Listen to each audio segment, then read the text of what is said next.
مطالبہ تھا، اس لیے اس خاص مخصوص مطالبے کو میں نے اس کی منظوری دی ہے. تو میں یہ آج سے یہاں ہی اس کی وضاحت کرنا چاہتا ہوں، کیونکہ آگے ہم جائیں گے ہوں گے وہاں بھی اس قسم کے مطالبے ہوں گے. تو میں ان سے پوچھوں گا کہ بھائی آپ بتائیں کہ کب سے آپ یہاں کاشت کر رہے ہیں، کب سے آپ کہہ رہے ہیں کہ آپ یہاں بسے ہوئے ہیں. اس کے بعد میں پوچھا کیا آپ مجھے کہہ سکتے ہیں کہ اس زمین کی سروے ہو چکی ہے کہ نہیں ہو چکی ہے. اور آخر میں یہ حقوق جو مالکانی حقوق سرکاری زمین پر دیے جاتے ہیں یہ سرکار کے اختیارات میں ہے، یہ نہیں کہ کوئی اس میں کسی کا قانونی حق بن جاتا ہے. یہ قانونی حق نہیں بنتا ہے کیونکہ ایک علاقے میں دیے گئے تو اس کا مطلب ہے کہ یہ بس اب یہ آج سے ایک قانون نافذ کیا گیا ہے. نہیں، یہ سرکار کے ہاتھ میں ہے. اگر سرکار کی حکومت کی یہ کوشش ہے، اور نہیں تو حکومت کا یہ خیال ہے، نہیں تو حکومت یہ سمجھتی ہے کہ ہاں یہاں یہ فیصلہ ہو سکتا ہے، تو حکومت وہ فیصلہ اس علاقے میں کر سکتی ہے. اگر حکومت سمجھتے ہی نہیں کسی وجوہات کے لیے یہاں نہیں، اس دوسرے علاقے میں نہیں ہو سکتا ہے، تو مجبوراً وہاں نہیں کرے گی. تو بات جناب اس مالکانہ حقوق پر صرف میں یہ کہنا چاہتا تھا. میں نے آپ کو آتے ہوئے یہی کہا کہ یہ جو میرا موجودہ دورہ ہے میں دیکھنے آیا ہوں اور میں سننے آیا ہوں، آپ کی باتیں سننے آیا ہوں، اور میں یہ دیکھنے آیا ہوں کہ کیا ہو رہا ہے ترقی میں اور اقتصادی تعمیری کام کس حد تک اب 4 سال کے دور میں پہنچ چکا ہے. یہاں اتل میں جو کارخانہ کپڑے کا کارخانہ بن رہا ہے، میں نے اس کا آج ہوائی جہاز سے ہیلی کاپٹر سے اس کا جائزہ لیا. کام بہت تھوڑا ہوا ہے. کام یہ کارخانے کا کون کر رہا ہے؟ بلوچستان ڈیولپمنٹ اتھارٹی کر رہی ہے، پی آئی ڈی سی وغیرہ. تو پی آئی ڈی سی اور آپ کی دونوں کے تو ان کو بھی آپ کہیں ذرا، پی آئی ڈی سی والے کو کہیں کہ اس صورت میں تو میرے خیال میں 2-3 سال اور لگ جائیں گے، یہ تو بہت دیر ہو جائے گی. اس میں کیا ہے؟ کپڑے کا کارخانہ، کپڑے کے کارخانے کو اتنی دیر نہیں. مزدوروں کو آپ بڑھا دیں، مزدوروں کی تعداد بڑھا دیں، کام کو بجلی یہاں ہے، شام کو بھی کام کریں، دن کو بھی کریں.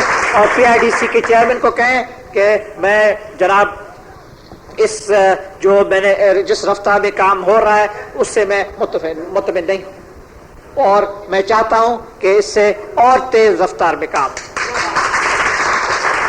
اب کے E S Karachi electric supply corporation کا بھی آپ نے ذکر کیا اپنے سپاس نامے میں. کراچی الیکٹرک سپلائی کارپوریشن کی جو لائن یہاں آنی ہے وہ میں 3 سال سے سن رہا ہوں. ہر کانفرنس میں، ہر میٹنگ میں اس کا ذکر ہوتا ہے کہ جی کراچی سے بجلی کی لائن یہاں آنے والی، لیکن آپ نے خود کہا کہ اب تک پہنچ چکی ہے. آپ کی پتہ نہیں کیا کراچی الیکٹرک سپلائی کارپوریشن والوں کو کہیں، ان کے مینیجنگ ڈائریکٹر نہیں تو چیئرمین جو بھی ہے ان کو کہو کہ میں بہت ناخوش ہوں. یہ بالکل مجھے بات پسند نہیں آ رہی ہے، اور مجھے معلوم ہے کہ وہ مجھے ایک بڑی لمبی رپورٹ بھیجیں گے، اور بڑی لمبی رپورٹ میں کہیں گے کہ جناب یہ وجوہات ہے اس لیے نہیں ہو سکا، اور یہ تکلیف ہے، اور یہ کام نہیں ہو رہا ہے، اور یہاں سے لون سینکشن نہیں ہو رہا ہے. میں ان چیزوں کو قبول کرنے کو تیار ہوں. کراچی میں بھی آپ دیکھ کراچی میں 2-3 انچ بارش ہوتی ہے تو سب سے پہلا شکار ہوتی ہے کہ بجلی ختم ہو جاتی ہے، بجلی اڑ جاتی ہے، پولز گر جاتے ہیں، کھمبے گر جاتے ہیں، اور بجلی سب سے پہلا نقصان ہوتا ہے، بجلی معائنہ نہیں ہوتا. تو یہ کراچی الیکٹرک سپلائی پھر کیا کریں؟ کراچی کے لیے بھی اگر یہ بجلی کا انتظام ہے اور یہاں بھی 3 سال سے یہ بات سن رہے ہیں تو پھر میں نہیں سمجھ سکتا ہوں کہ یہ ادارہ کیا کر رہا ہے. اب آپ کو یاد ہوگا کہ میں نے واپڈا پر بھی اس قسم کی نکتہ چینی کی تھی. واپڈا پر کی تھی تو کیا نتیجہ ہوا؟ واپڈا کے 2 چیئرمین تبدیل ہوئے. ایک چیئرمین جو اس وقت تھا وہ بھی گئے، اس کے بعد دوسرا چیئرمین آیا وہ بھی گیا. اب تیسرے چیئرمین کا کام دیکھیں، اور اگر تیسرا چیئرمین نے بھی آزمائش تک نہیں پہنچے تو وہ تیسرا چیئرمین بھی جائے واپڈا.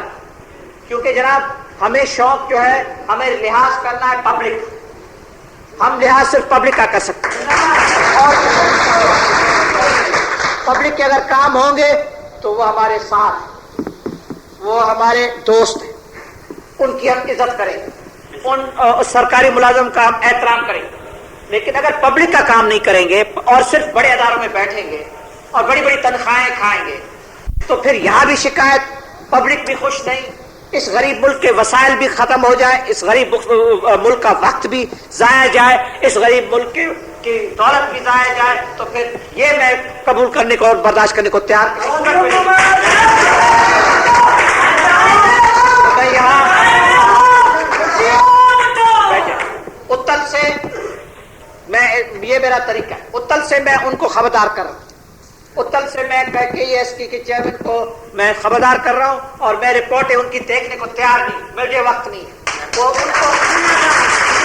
ان کو وقت ہے کہ وہ رپورٹ لکھیں, مجھے وقت نہیں ہے کہ میں رپورٹ کو پڑھوں اور وہ رپورٹ کا جائے, کیونکہ مجھے معلوم ہے کہ رپورٹوں میں صرف بہانہ ہی بہانہ ہے, یہ بہانہ بات بن چکا ہے, یہ سرکاری ادارے جو ہیں وہ بہانہ بات کے ادارے ہیں, یہ بہانے دیتے ہیں, میں بہانے لینے کو قبول نہیں, تیار نہیں, میں تنگ آ چکا ہوں, اتل کی بجلی کی بات سن سن کر میں تھک گیا ہوں, 3 سال سے ہر میٹنگ میں جناب اتل کے لیے ہم کوشش کر رہے ہیں, بجلی پہنچ جائے گی, لوگوں کے لیے بڑی سہولت ہوگی وغیرہ, اور ایسے 3 مہینے اور نہیں گزریں گے. تو یہ ان کو آپ ایک خط بھی میری طرف سے داؤد کو جائے, PIDC کی چیئرمین کو جائے, اور KESK کی چیئرمین کو جائے. ریڈیو پاکستان سے ابھی آپ وزیر اعظم جناب ذوالفقار علی بھٹو کے اتھل کے دورے کی خصوصی رپورٹ سن رہے تھے.